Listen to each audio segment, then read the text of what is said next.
suis sélectionneur de la race de l'Île-de-France depuis 2 ans. Je connais la race depuis 5 ans. C'est une race qui a d'excellente qualité, tout d'abord parce qu'elle s'adapte très facilement aux conditions atmosphériques. Vous savez qu'en Bulgarie, nous avons un été qui est très chaud et un hiver qui est très froid. Ensuite, c'est une race qui a une très rapide croissance, d'une très bonne fertilité. Depuis la première année, nous avons réussi à avoir des triplés.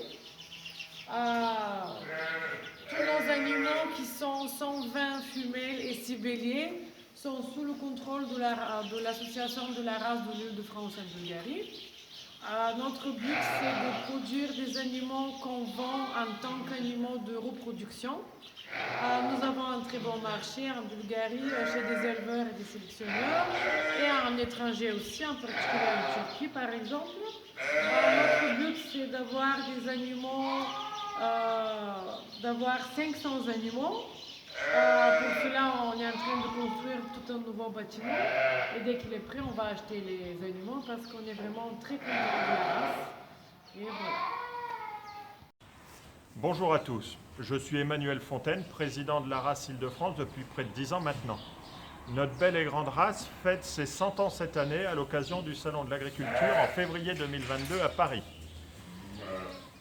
Ancienne, oui, mais moderne. Son adaptabilité lui permet d'être présente et utilisée sur l'ensemble des 5 continents. Notre livre généalogique recense 44 élevages pour 10 550 brebis contrôlées. Il faut ajouter 7 800 brebis environ qui sont contrôlées mais non inscrites au livre généalogique de la race. Sa prolificité moyenne est de 184% pour un pic d'agnelage en novembre. Des agneaux désaisonnés ont un poids H-type de 70 jours de 29,4 kg pour un agneau né simple et 26,1 kg pour un agneau né double. Le schéma de sélection est complet. Sur le testage boucher, plus l'évaluation des qualités maternelles. Chaque année, près de 300 agneaux intègrent la station de contrôle individuel afin d'en évaluer des caractéristiques de croissance et d'engraissement. Les 20 agneaux les meilleurs resteront dans le centre d'insémination artificielle afin de permettre cette évaluation bouchère et dans le même temps, les sélectionneurs qui s'imposent l'insémination artificielle pour collectivement évaluer les qualités maternelles des futures filles de ces béliers, issues de ces béliers.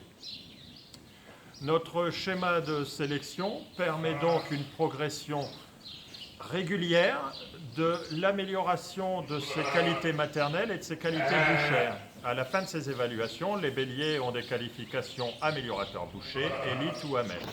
L'ensemble de la filière bénéficie donc de ce progrès génétique qui est directement lié à l'investissement de nos éleveurs que je remercie. Merci de votre attention.